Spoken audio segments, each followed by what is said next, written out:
The Epiphany of Buster Kelly, Episode 2. Buster found himself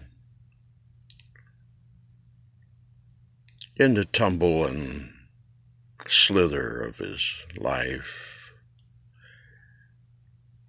Here and there, pieced together like a quilt or a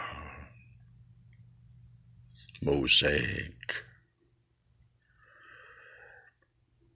His life, but at the same time, it all went together and stayed together that way. It was all in all kind of like the different parts of the day, the energy of those times. He found himself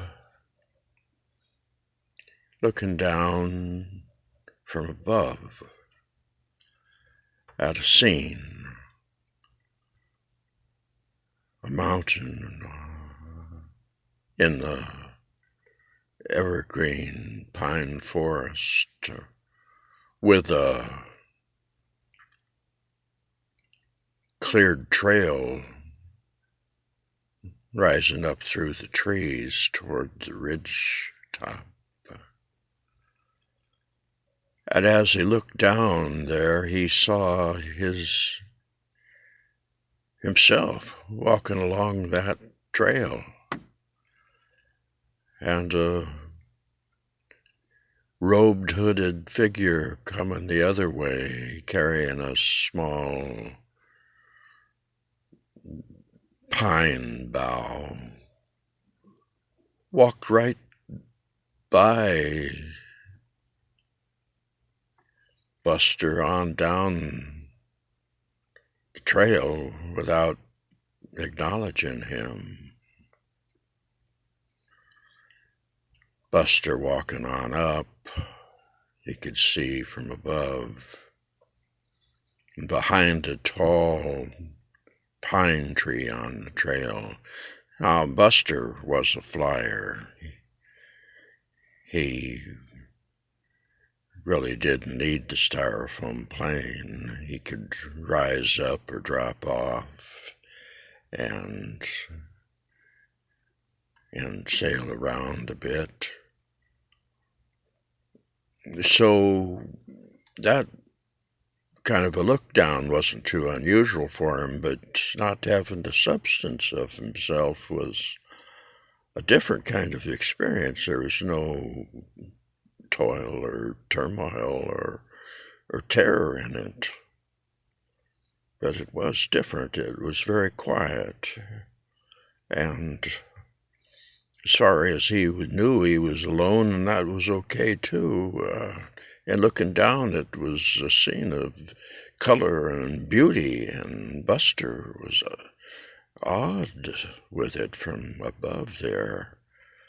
And as he looked down, he saw himself, his figure, come out from behind a tree on the trail, looking up at him in the sky above there. And he had very bright light shining onto his face down there from where Buster was up above. Now, Buster right away wanted to see what that light looked like from himself down there, and he found himself flying down and into his body, looking up, and he saw in that bright light 4 Oriental fellows looking down at him with an attitude of neither answers nor questions, and Buster was, well, flabbergasted about the whole thing, and he didn't impose any questions of his own on the fellows, and that was about that. Now, Buster had the time when he was in a deep, warm, comfortable, dark, deep.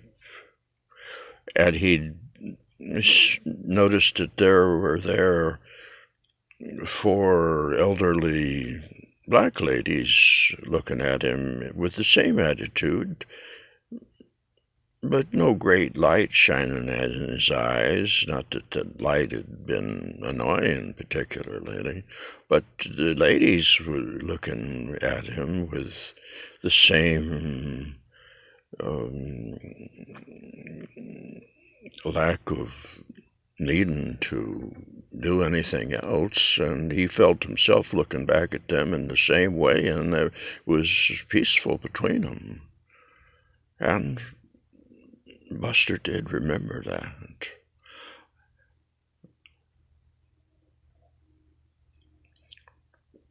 Exactly what happened immediately after that on the trail of the mountain, I was never told, but